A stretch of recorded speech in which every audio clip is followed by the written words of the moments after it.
really, long COVID is when the symptoms that just simply don't resolve after 2 or 3 weeks. It's simply a definition that if you're not better after the first 3 weeks, and there are a lot of people now suffering these long-term consequences, and they are really quite varied.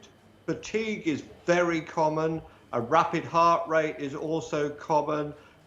Breathlessness and feeling exhausted and pains and aches and muggy head. It's all very common. So long COVID is the symptoms that you get that after the initial infection, after the first few weeks.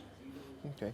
Well, we mentioned in the introduction that you suffered from this yourself and are still suffering from this. What was it like when you first realised that you'd got this long form of COVID, and what sort of reaction did you get from your colleagues?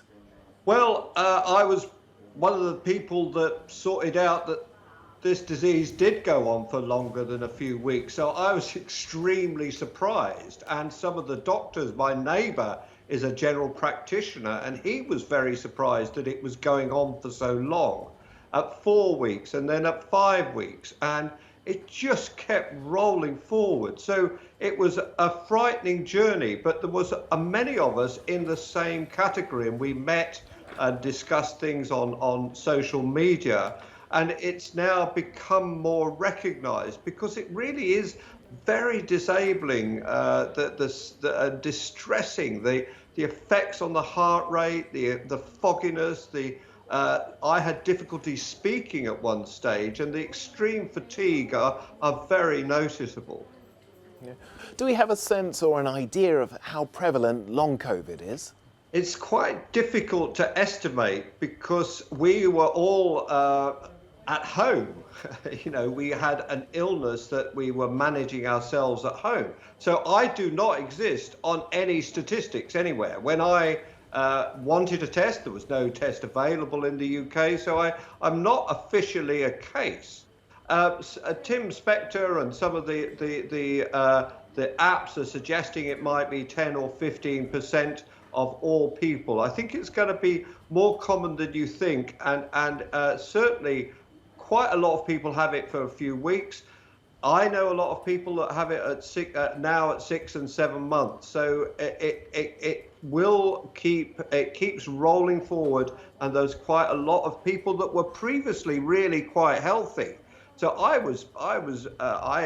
thought I was going to have a very mild illness because I was running a lot, I was doing military fitness, but it absolutely floored me. I'm unable to do very, very much, and certainly if I do too much, then the whole caboodle, the whole illness comes back like an echo. So you have to be careful about not going back to high levels of exercise, because it can bring the illness back, and if you've got heart problems, it might be even more harmful to you.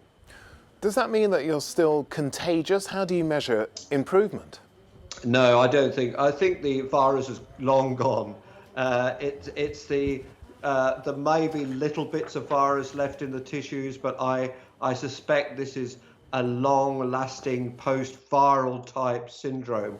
So it's a little bit like, after a few months, it's a little bit like a grenade has gone off in your hands, and there's damage to your tissues all over the place, and you're busy trying to recover and work out what it is. But we're not infectious. I think it's this immunological response. There's almost the body over responding to the condition, and it's trying to protect you. It tries to stop you doing too much to allow the body time to recover. So the treatment really for a lot of us is being a bit careful, eating well, resting, and doing some gentle exercise to keep ourselves mobile.